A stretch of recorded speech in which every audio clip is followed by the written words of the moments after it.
সব কিছু আপনাদের সব কিছু সবাই মাইনে নেবে এরকমও কিছু না। সালাউদ্দিন সাহেব নবীন পরাণার যেসব উদ্ভট কিছু কথা আপনাদের মুখে বের হচ্ছে, এগুলো একটু ব্যালেন্স করে। ওবায়দুল কাদেরের মতো হয়ে না। সে কিভাবে নতুন দল এনসিপি। আচ্ছা, নাহিদের কাছে আমার একটা প্রশ্ন। ইউনূস স্যার পদত্যাগ করবে, ওনার প্রেস সচিব, ওনার পার্সোনাল অনেকগুলা লোক ছিল, সাংবাদিক, প্রেস উইং আছে, সচিব আছে, নিরাপত্তা করে, ওনাদের কারো মুখ থেকে কেউ শুনছেন? তুমি নাহিদের কাছ থেকে এটা প্রথম কথা বিষয়, কারণটা কি? তুমি থেকে শুনছো? তো এসব তার বাহানা ছাড়ো ভাই। ইউনূস স্যার যদি পদত্যাগ করে, সেটা দেশের জন্য যেমন ভালো হবে না, সবচেয়ে বেশি ক্ষতিগ্রস্ত হবে এনসিপি। পরবর্তীতে অন্যান্য দলও হবে, সবচেয়ে বেশি ক্ষতিগ্রস্ত হবে তোমরা। এবং তোমরা গত অল্প কয়েকদিনের যেভাবে হোক নেতৃত্বে দেশটা একটা স্বৈরাচার মুক্ত করছো, তাই বলে তোমাদের সবকিছু তোমাদের উপর ডিপেন্ডেবল দেশ হবে না।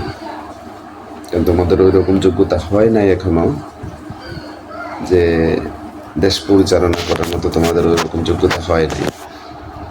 একটা দল ঠিক মতো এখনো চালানোর অভিজ্ঞতা তোমাদের নাই। এই জিনিসটা এনসিপির প্রত্যেকটা নেতা কর্মীর খেয়াল রাখা উচিত।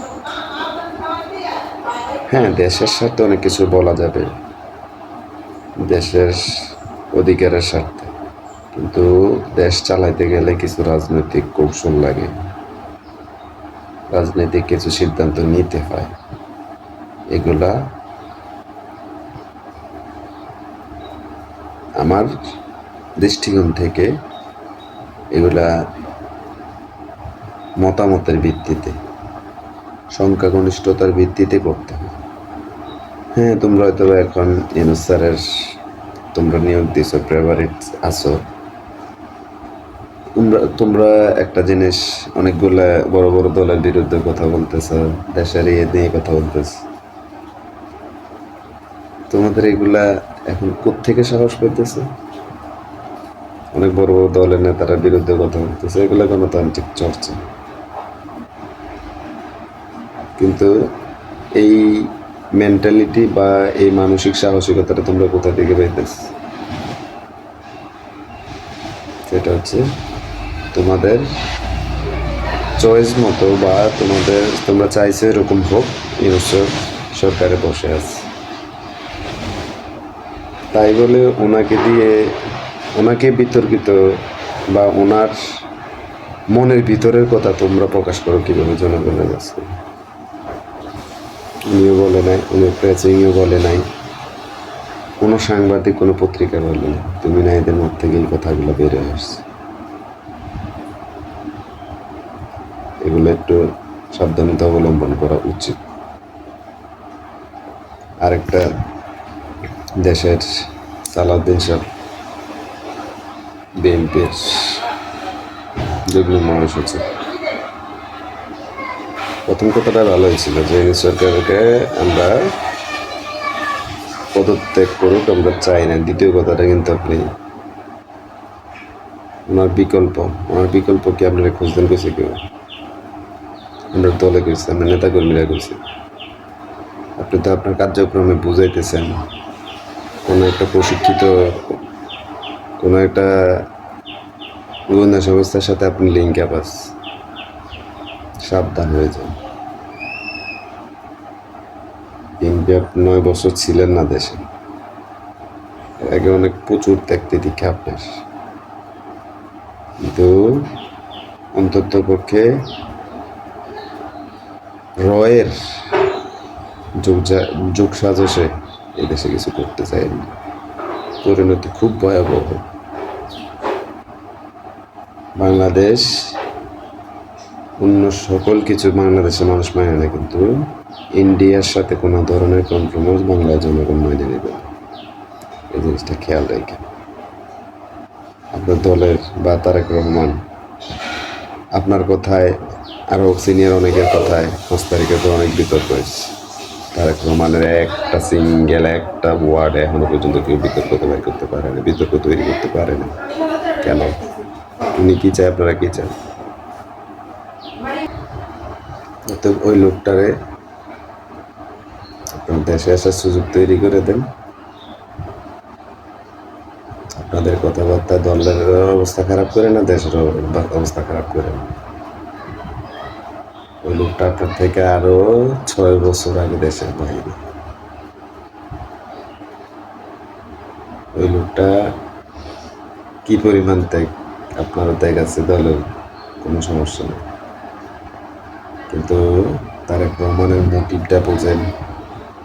ওনার এখন বর্তমান ধ্যান ধারণা চিন্তা ভাবনাগুলো আপনারা জনগণের কাছে উপস্থাপন করেন। আপনারা তারুণ্য সমাবেশ করেন, বিভিন্ন প্রোগ্রামগুলো করতেছেন, একমাত্র তারেক রহমান ছাড়া দেশে 2-1 জন আছেন, এছাড়া আপনারা বড় বড় প্রোগ্রাম, স্টেজ, এগুলোতে আপনারা গতানুগতিক দলীয় স্লোগান, ধন্যবাদ,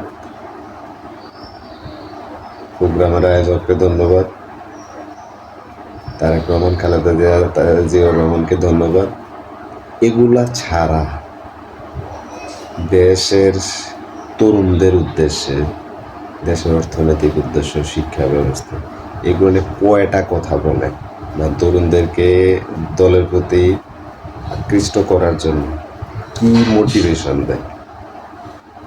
আমি পাই না। আপনার প্রোগ্রামগুলোতে তরুণ সমাবেশ করছেন, কিছু প্রোগ্রাম দেখার সুযোগ হয়েছিল, সরাসরি পাইনি। প্রধান অতিথি বক্তৃতা, বিশেষ অতিথির বক্তৃতা, তরুণদের নিয়ে কী চিন্তা ভাবনা, থিমটা কি, আপনাদের আগামী 15 বছর বা 20 বছরের পরিকল্পনাটা কি, এগুলো উপস্থাপন করে দেশ নিয়ে এক একদিন এক একটা মন্তব্য করবেন মিডিয়া। নতুন দল, যে দলগুলোর কি অবস্থা, আপনাদের একটা ওয়ার্ড কমিটির মতো এরা অবস্থান তৈরি হয় না, আর আপনাদেরকে আঙ্গুল তুলে কথা বলতেছে, বলার কারণ আপনারা সুযোগ তৈরি করে দিয়েছে। এগুলো বন্ধ করে, অনুরোধ থাকবে, এগুলো বন্ধ করো।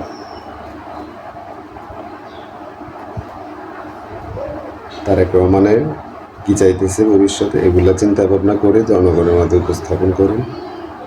আর এবার সরকার যতদিন আছে ওনাকে একটু সাপোর্ট দেন।